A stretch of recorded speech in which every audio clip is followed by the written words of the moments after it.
혹시 은행이 망하면 내 예금은 어떻게 될까요? 예금자 보호 5천만 원까지만 된다는 말 들어보셨죠? 그런데 2025년 9월부터는 이 한도가 2배인 1억 원으로 올라갑니다. 안녕하세요. 시니어분들께 도움이 되는 다양한 정보를 알려드리는 시니어의 하루입니다.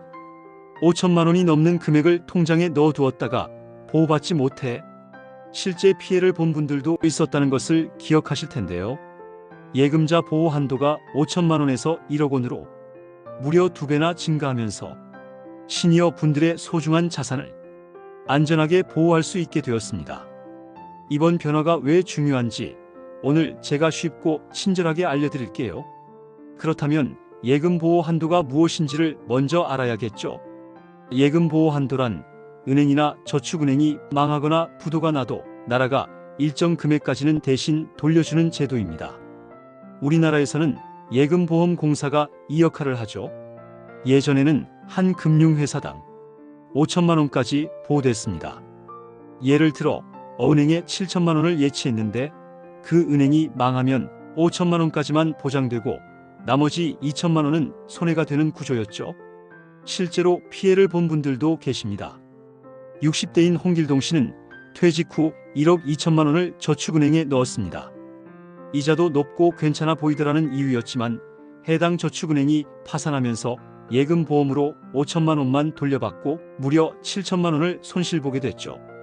결국 노후 자금이 날아간 셈입니다. 이런 일이 반복되면서 한도가 너무 적다, 국민 자산을 제대로 보호 못한다는 목소리가 지속적으로 나오고 있는 상황이었고 결국 이번 변화가 생기게 된 겁니다. 예금자 보호 한도 상향은 2025년 9월 1일부터 적용되어 예금 보호 한도가 5천만 원에서 1억 원으로 인상됩니다. 그리고 적용 범위도 꽤 넓습니다.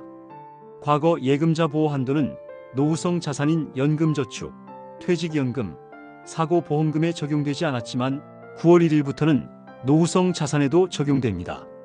즉 은행과 저축은행, 신협, 농협, 수협은 물론이고 생명보험과 손해보험사, 증권사, 새마을금고에서도 적용받을 수 있습니다.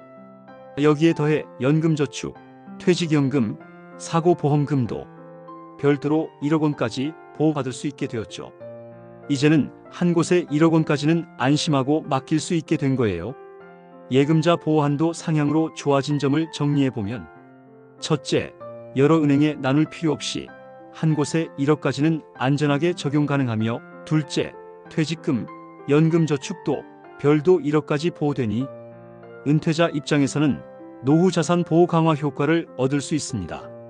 마지막으로 나라가 보호 범위를 넓혀준다는 건 시스템에 대한 신뢰도 커진다는 뜻으로 금융시장 안정에도 긍정적인 신호라 볼 수 있습니다. 그런데 1억 넘으면 또 손해보는 거 아닌가요? 라고 걱정하시는 분들이 계실 텐데요. 맞습니다. 예금 보호 한도는 한 개 금융회사당 1억 원까지이므로 1억 단위로 분산하여 예치하여야 한다는 점이 가장 중요합니다. 만약 한 은행에 1억 5천만 원을 예치해뒀는데 그 은행이 파산하면 1억 원까지만 보호되고 나머지 5천만 원은 보호 대상이 아닙니다. 그러면 또 옛날처럼 손해보는 거 아니냐? 걱정되시죠? 그래서 예금이 1억을 넘는 분들께는 이렇게 하시는 것을 권장드립니다. 예금이 1억 넘는다면 다른 금융회사로 나눠서 예치하세요. 예를 들어 1억 7천만 원을 예치해야 하는 상황이라면 한 곳에 예치하지 마시고 어은행에 1억, B은행에 7천만 원으로 나누어 예치하시면 전액 보호받을 수 있습니다. 또한 계약서나 상품 설명서에 예금자 보호 대상 표시가 있는지 꼭 확인하는 것도 중요합니다. 펀드, 주식, 실적 연동 상품 등은 예금자 보호 대상이 아닐 수 있기 때문이죠.